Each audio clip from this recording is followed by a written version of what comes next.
In academic writing, hedging is the use of cautious, non-absolute language to show that a statement is based on interpretation or limited evidence. Words like could, might, may, or suggests help reflect the uncertainty or complexity of most topics. Instead of saying, 90% of companies definitely carry out this process, a more accurate phrasing would be, it is likely that a majority of companies carry out this process, or research suggests that up to 90% of companies may implement this process. These statements avoid overgeneralizing and show you understand the limits of your evidence. Hedging improves your writing by communicating uncertainty where appropriate, avoiding sweeping claims, enhancing academic credibility, showing critical thinking and balance. It's especially important when interpreting findings or discussing general trends. Academic feedback often encourages students to hedge more to avoid making broad, unsubstantiated claims. And finally, it allows you to demonstrate a balanced and thoughtful approach to presenting information. Activity 1. Pause the video for a few minutes and identify which statements you think have been hedged. A. The experiment proves that the hypothesis is correct. B. The experiment suggests that the hypothesis may be correct. This method appears to be one of the most effective ways to solve the problem. B. This method is the best way to solve the problem.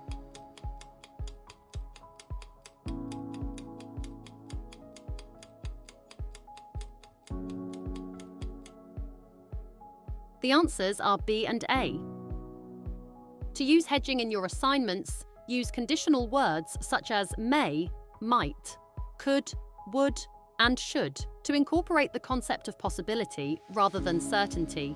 Example, this result may indicate unsustainable economic growth. Words like often, usually, generally, and sometimes help to soften statements and avoid overgeneralization. Example, businesses generally prioritize process. Cautious phrases such as it appears that, it is likely that, it is possible that, and there is evidence to suggest can help to present findings tentatively. Example, there is evidence to suggest that patients accept the incorporation of AI into their care. Activity 2. Now let's do an activity to try out your hedging skills. Pause the video for a few minutes and match the words with the correct hedged sentences. Students often struggle with critical thinking. Yamaguchi and Marling, 2024. Yamaguchi and Marling, 2024. Habitats with less human disturbance have a higher collection of butterfly species.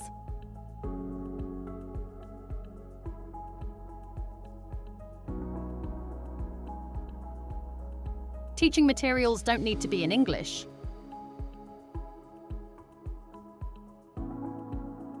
Activity 3.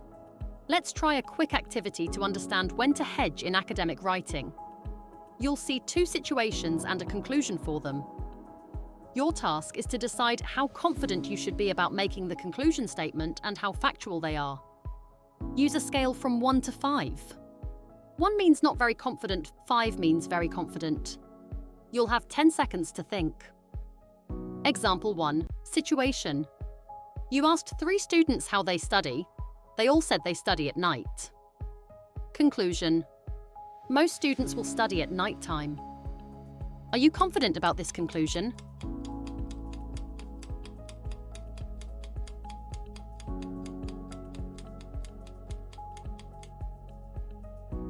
You probably picked 1 or 2. Good thinking. You only spoke to 3 students, so you can't be too sure.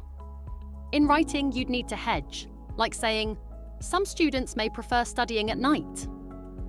Example 2. Situation. A study with 300 people showed a strong link between sleep and better memory.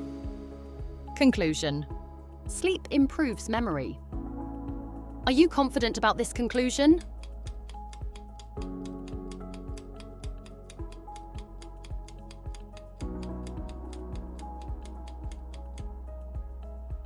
You might have picked 4 or 5, and that makes sense. This is a strong study, but in academic writing, we still hedge a little. You could say, the study suggests sleep improves memory. The more evidence you have, the more confident you can be. But in academic writing, it's still a smart thing to hedge and be cautious.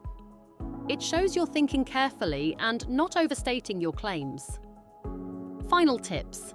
When you have a deep understanding of a topic, you are often more aware of the nuances and complexities involved.